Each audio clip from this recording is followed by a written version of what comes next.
सज्जनों और देवियों, सद्गुरु कबीर कहते हैं, तीन लोक भव पीजरा, पाप पुण्य भव जाल, सकल जीव सावज भये एक अहेरी काल। तीन लोक पिजड़ा, पाप और पुण्य जाल है, सब जीव शिकार है और शिकारी केवल एक काल है। उनका छोटा छोटा वाक्य कितना सारगर्भित होता है।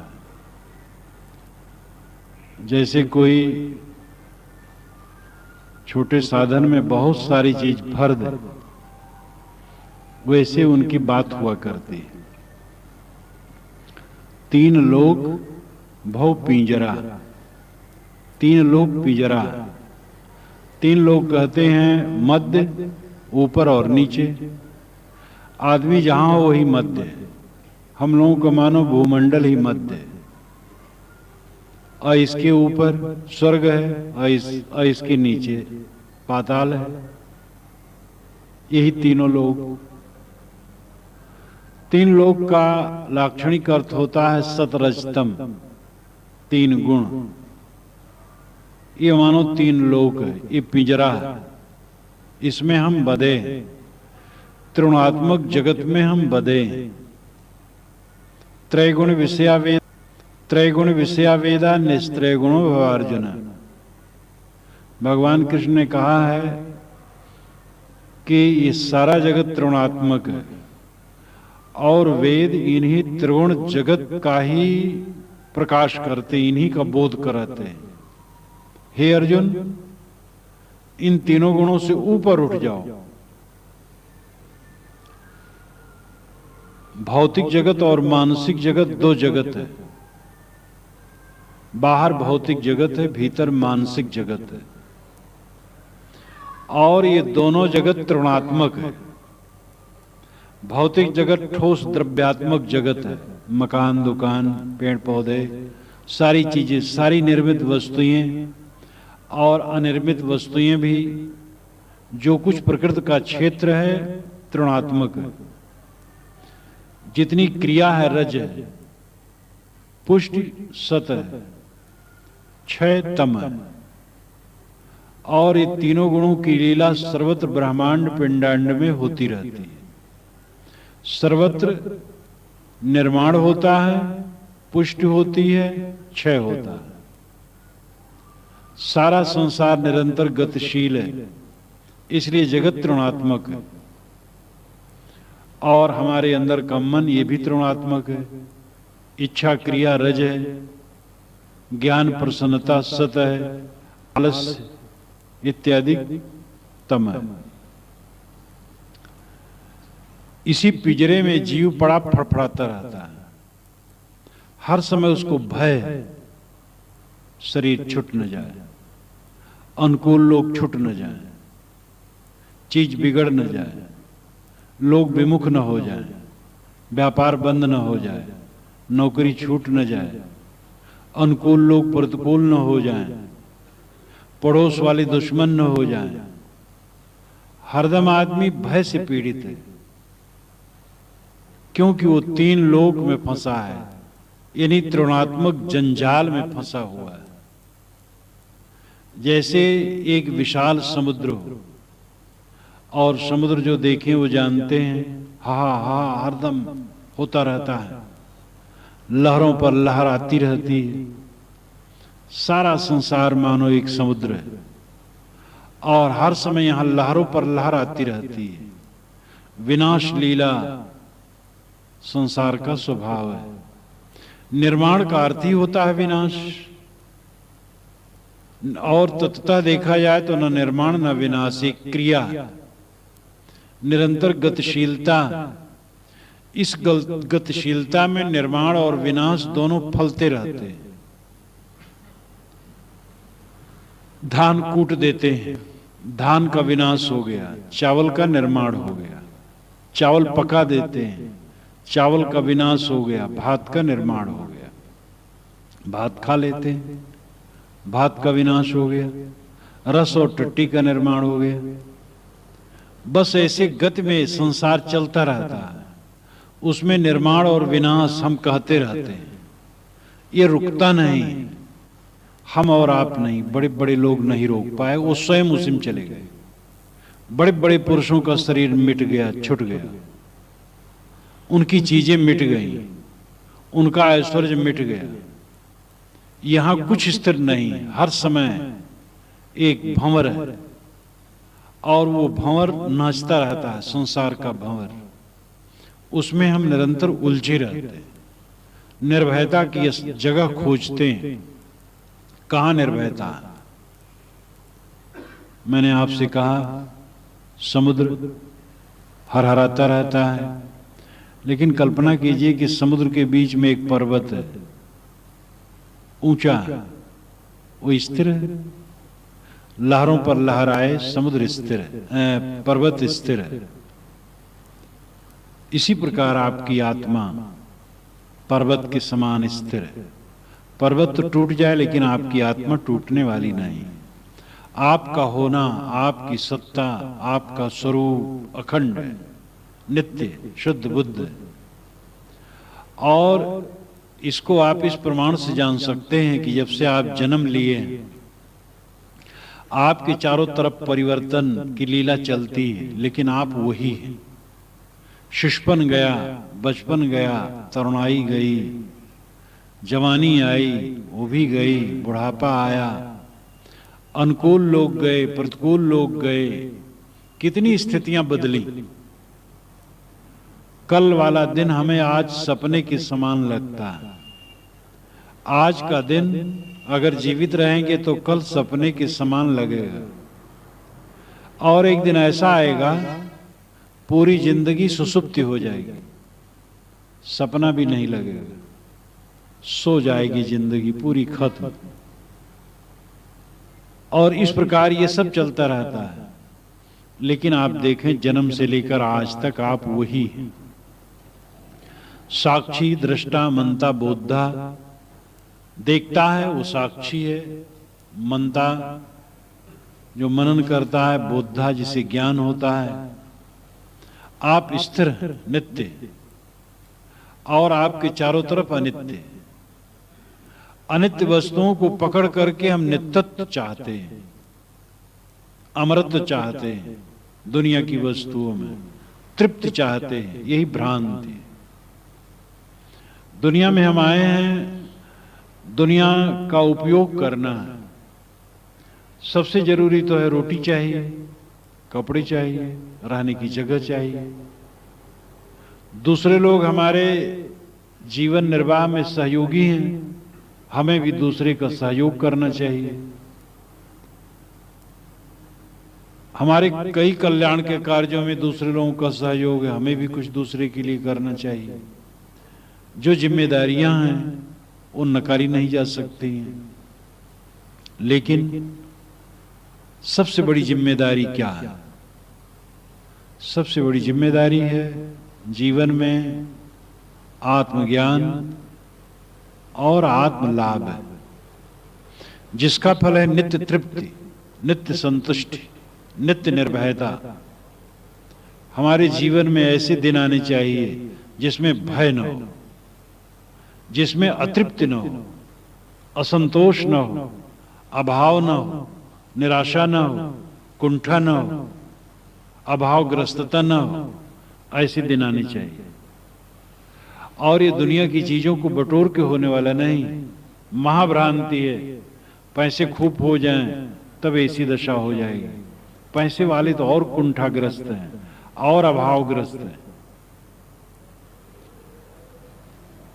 भंवर बिलंबे बाग में बहु फूलन की बास, ऐसे जीव बिलंबे विषय में अंतः चले निराश। भंवरे बाग में बहुत फूलों की सुगंधि में बिलम जाते, मोह जाते हैं। ऐसे जीव इस संसार में आकर के विषयों में बिलम जाते हैं, और फल क्या होता है? अंतः चले निराश। संसार में मोहने का मतलब है निराशा। बच्चे में मोह, कुछ दिन के बाद निराशा तो हाथ लगनी ही है। बच्चा जैसे कोमल है, मधुर है, सुंदर है, वैसे नहीं रह जाएगा, रूखा हो जाएगा। शरीर ही नहीं, मन भी रूखा हो जाएगा, विपरीत भी हो सकता है। वैवाहिक दिन में पति और पत्नी के प्रति जो निरंतर आपस में आकर्षण है, कुछ दिन में वो नहीं रहेगा, बूढ़े बूढ़ी हो जाएंगे, एक दूसरे को ताकना भी पसंद नहीं करेंगे। जहां कहीं भी हम आकर्षित होते हैं, चाहे यश में, सम्मान में, चाहे स्त्री या पुरुष में, रुपए पैसे में, भोग वस्तुओं में, कुछ दिन के बाद उससे केवल निराशा हाथ में आनी है, पक्की बात। हमारा मन जितना बाहर रमेगा उतना अंदर सोना सोना उसको होना है। जितना बाहर से अंदर लौटेगा उतना अखंड खजाना पाएगा। जो स्वाभाविक संपत्ति है आत्मधन, वो पाएगा, जिसमें निराशा नहीं, कुंठा नहीं, अभावग्रस्तता नहीं, भय नहीं, संताप नहीं, नित्य तृप्ति और नित्य आनंद है। वह स्थित अंतर्मुख होने पर पाएगा। लेकिन अंतर्मुख होना बड़ा बंधन लगता है, बड़ा भय लगता है, बड़ा अटपटा लगता है, समझ में ही नहीं आता है। जहां समझ बने वैसी जगह लोग बैठना ही नहीं चाहते, वैसी पुस्तक पढ़ना नहीं चाहते। समुद्र के बीच में जैसे एक पर्वत हो, समुद्र तरंगायित है लेकिन पर्वत स्थिर है। इसी प्रकार ये चारों तरफ सब कुछ तरंगायित है, सब कुछ क्षणिक है। किसी चीज पर विश्वास नहीं किया जा सकता है।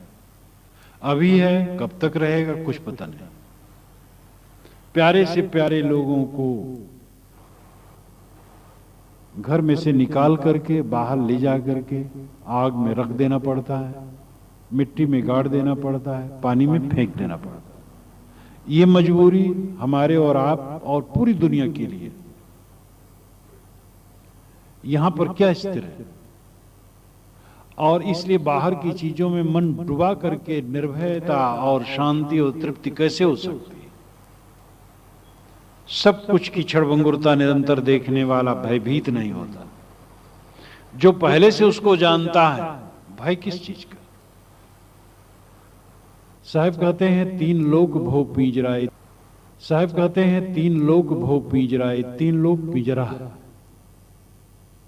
इस सारा संसार एक पिंजड़ा, हम उसमें फंसे हुए हैं। सतरजतम, ये तीनों गुण पिंजरा। अब इसमें यह भी विचार करने की जरूरत है, तीनों गुणों की जरूरत है। त्रिगुणात्मक शरीर है, त्रिगुणात्मक विश्व है, त्रिगुण का उपयोग है, विवेक से जीना है। सतोगुण प्रशंसनीय है, ज्ञान और प्रसन्नता उसमें है।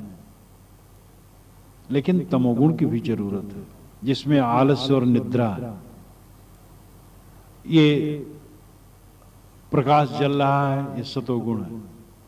लेकिन सोने का समय होगा तो इसको बुझा देंगे, तमोगुण आ गया। और तमोगुण की जरूरत है। नींद आना है, तमोगुण की जरूरत है। अंधकार कर देना है, मजबूरी होती है। जहां प्रकाश रहता ही है तो आदमी कई परत का रूमाल करके अपने आंखों पर रख लेता है, राहत आ जाती, नींद आ जाती है। इसलिए तमोगुण की भी जरूरत है, रजोगुण की भी जरूरत है। मैं इस समय रजोगुण में बरत रहा हूं, बोल रहा हूं, बोलना क्रिया है और ये रजोगुण है। भले ये सत के लिए है लेकिन क्रिया तो रज है, क्रिया मात्र रज है। रजोगुण की भी जरूरत है, सतोगुण की भी जरूरत है, तमोगुण की भी जरूरत है। अंतर्मुख होना तो चाहिए ही, बहिर्मुखता की भी जरूरत है। बहिर्मुख होने की आवश्यकता होती है। बोलना, खाना, काम करना, चलना, ये सब बहिर्मुखता में होता है। सोचना, विचारना। और अंतर्मुखता की जरूरत तो है ही है, मन एकाग्र करके समाधि में लीन होना।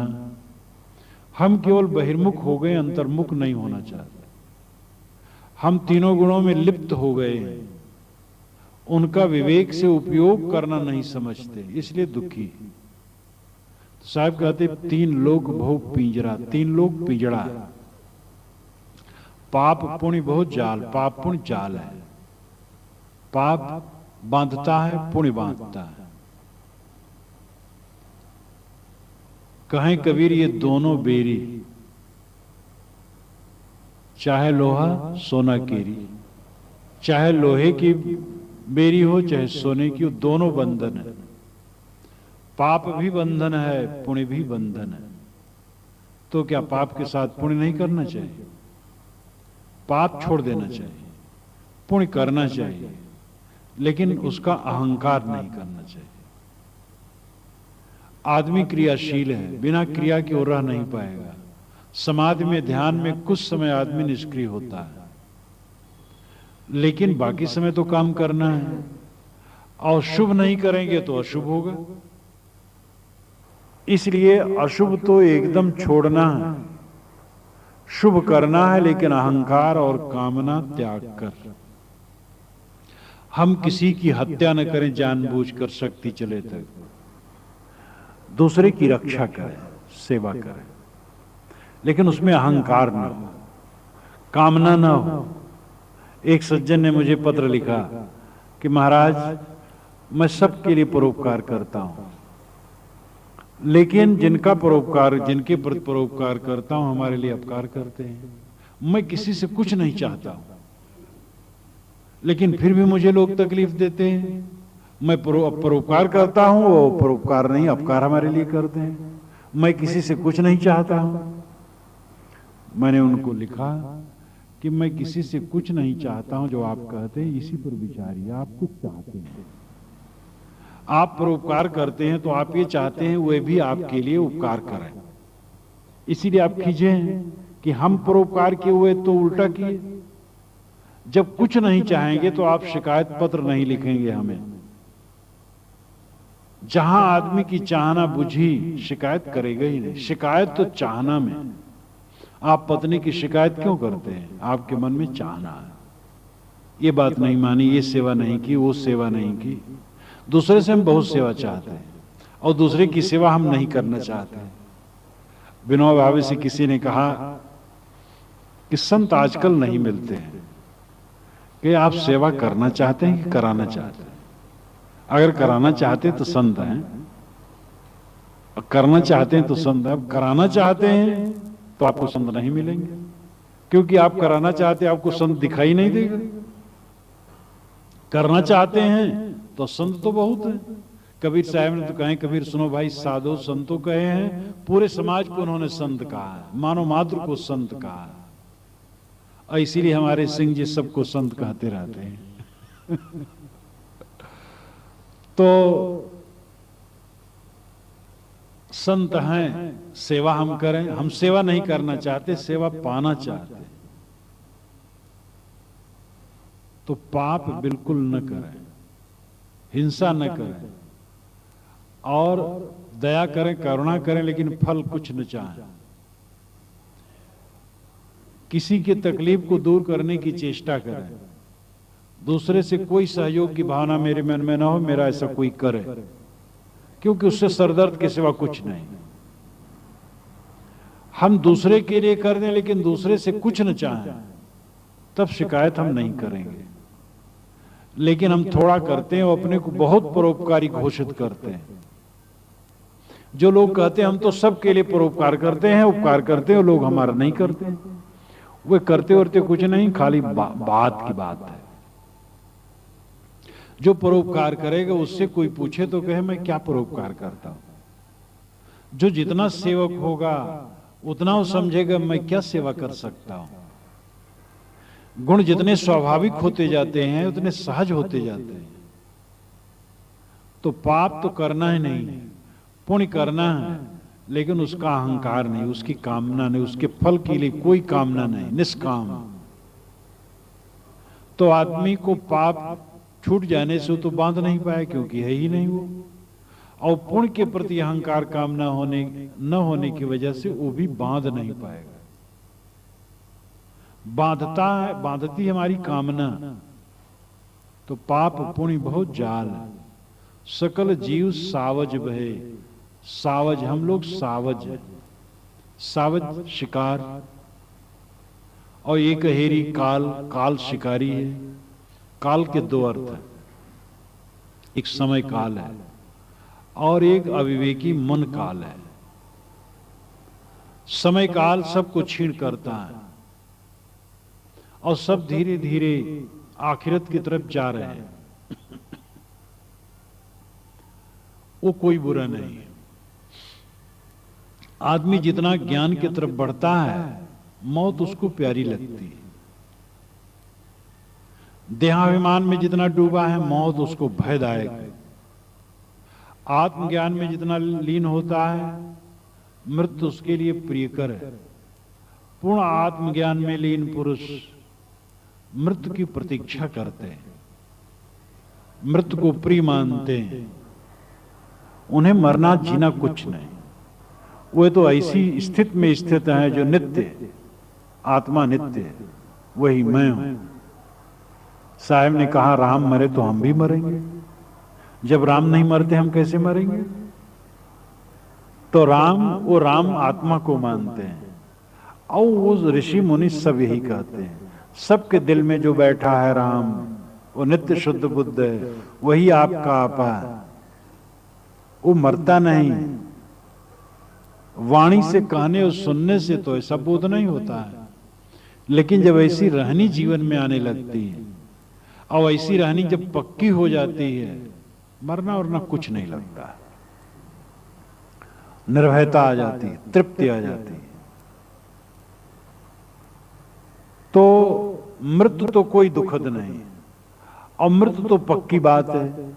जन्मा है आदमी, मरेगा, चाहे कितना ही वो रजोगुणी हो, मार पैसा बटोरे हो, मार सब में बड़ा मोही हो, तो क्या करेगा? काल छोड़ थोड़े देगा।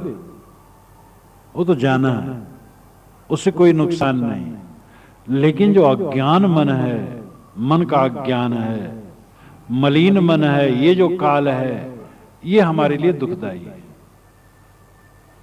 इस काल को जीतना है। यही काल हमें भटकाता है, जो मन का अज्ञान है। हम बैठे हैं और हमारा मन हमें कहां घसीट ले गया, ये हमें देखना चाहिए। अखंड भजन जब होगा तब काम बनेगा। अब अखंड भजन यही है, सब समय मन को देखो। आप बिस्तर पर बैठे हो, मन कहां है? आप लेटे हो, मन कहां है? पूजा में बैठे हो, लेकिन मन कहां है? जहां मन है वहीं आप हैं। जो मन की दशा है वही आपकी दशा है। मन की दशा दिव्य होनी चाहिए। मन में उलझ करके लोग बहुत पीड़ित हैं, चिंतित हैं, हरदम परेशान हैं। और जिनका मन और कमजोर होता हो तो और दुखी हो जाते हैं। घात प्रतिघात जीवन में निरंतर लगते। घात प्रतिघात से कोई बच नहीं सकता है। दुनिया के महापुरुषों का जीवन देखो, कितने घात प्रतिघात सहे।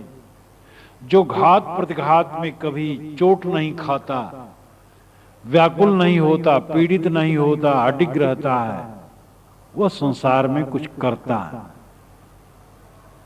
और वही कुछ होता है। नदियों में पत्थर टूट टूट के गिरते हैं, रास्ते में टकराते हैं, टकराते टकराते वे इतने चिकने हो जाते हैं कि भावुक लोग उनको भगवान मान करके पूजने लगते हैं। जो टकराएगा नहीं, चिकना नहीं होगा। प्रतिकूलता आए बिना जीवन निखर नहीं सकता है। हमारा मन ऐसा दृढ़ होना चाहिए, कभी हम व्याकुल न हो। प्राणियों की रागद्वेष करने से व्याकुल न हो, परिस्थितियों की विषमता से व्याकुल न हो, शरीर में रोग व्याधि लगने से व्याकुल न हो, किसी स्थिति में व्याकुल न हो। ये सब मरा हुआ रहता है। जिसमें हम व्याकुल होते वो मानो मरा हुआ है, समझ नहीं पाते हैं। आज का दिन समाप्त हो जाएगा, मर जाएगा। हमारी जिंदगी का इतना हिस्सा मर गया। अब आप ख्याल कीजिए, आप जब 5 वर्ष के थे, 10 वर्ष के थे, 15 वर्ष के थे, 20 वर्ष के थे, 25, 30, 35, 40, तब जो दृश्य था आज क्या, वो सब मरा है, बेमतलब का है, बिल्कुल निष्प्रयोजन है। जब जिन जिन स्थितियों में रह करके आप बहुत उलझ गए थे, आज ख्याल कीजिए तो अपने पर हंसी आएगी। बेकार की उलझन थी, कुछ तो उसमें नहीं था। जिसको आपने बहुत मान करके सिर फोड़ा था अपना, वो 2 कौड़ी का भी आज नहीं लगता है। ऐसे पूरी जिंदगी इसी तरह हो जाएगी। तो यहां शोक और मोह क्या है? विवेक ज्ञान जिसको उदय हो जाता, शोक मोह कहां है? ये तो अविवेकी होने के कारण हम लोग दुखी हैं। हमारी दृष्टि सदैव 5 विषयों में लगी रहती है। शब्द, स्पर्श, रूप, रस, गंध, प्राणी और पदार्थ, धन दौलत, शरीर, इन्हीं में हमारी चित्तवृत्ति घूमती रहती है। इसलिए हरदम हर शोक में हम डूबे रहते हैं। इससे ऊपर उठे, आत्मा में पहुंचे, आत्मलीन हो, तो हमारे शोक मोह जाएं। तो इसलिए जो काल है वो मन का ज्ञान है। वो काल शिकारी है, वो हमारा शिकार करता है। जिस समय हमारा मन अव्यवस्थित है, उस समय हम काल के फंदे में, काम चिंतन, क्रोध चिंतन, द्वेष चिंतन, घृणा चिंतन, ईर्षा चिंतन, मोह चिंतन, भय चिंतन, चिंता चिंतन, चिंता और शोक में पीड़ित हैं। ये जानो काल से ग्रसित है। जब ये सब कुछ न हो, निर्मल चित्त हो, तब जानो काल से मुक्त है। हर व्यक्ति को अपने काल को देखना चाहिए। हमारे अंदर में काल की प्रक्रिया, कल काठी कालू घुना, जतन जतन घुन खाए, काया मध्य काल बसत है, मर्म न काहू पाए। साहब कहते हैं शरीर कल मानो लकड़ी की है, कल काठी कालू घुना, ये कलहपूर्ण कमजोर काठी, काठ की बनी हुई, और उसमें कालू राम घुन बन करके लग गए। कालू घुना, ये काल का घुन लगा है जो निरंतर जतन जतन घुन खाए, जतन जतन धीरे धीरे करके वो खा रहा। काया मध्य काल बसत है, मरम न काहू पाए। तो एक तो शरीर को जीर्ण कर रहा, मैंने आपसे निवेदन किया कि उसमें कुछ नुकसान नहीं है। शरीर का जीर्ण होना बढ़िया है। शरीर जीर्ण हो, हमारा मन जीर्ण हो। शरीर पके, मन पके। शरीर ढीला हो, मन ढीला हो दुनिया से। शरीर शिथिल हो, मन शिथिल हो, ध्यान में चला जाए, एकाग्र हो जाए। जितना जितना शरीर के समय बीते, उतना उतना हमारा मन पक्का होता जाए, संसार का राग रंग छोड़ता जाए, स्थिरता प्राप्त करता जाए। फिर क्या पूछना, जिंदगी यही तो जिंदगी है। असली जिंदगी है हमारा मन निरंतर पक्का होता जाए, विवेक में, ज्ञान में अनासक्त होता जाए। जो झीक है मन की, झीक शिकायत समाप्त होती जाए, तृप्त होती जाए, ये सफलता है। तो शरीर में जो कालू घुन लगा है कोई हर्ज नहीं, लेकिन जो मन में काल का घुन लगा है, काम क्रोध लोभ मोह, ये दुखदाई है। इसको जीतने की जरूरत है। तो 3 लोक भव पिंजरा, पाप पुण्य भव जाल, सकल जीव सावज भय, एक हेरी काल। एक दोहा साहब का ये एक साखी है, पूरा ज्ञान है, वैराग्य है, और कल्याण के लिए काफी हम सोच सकें तो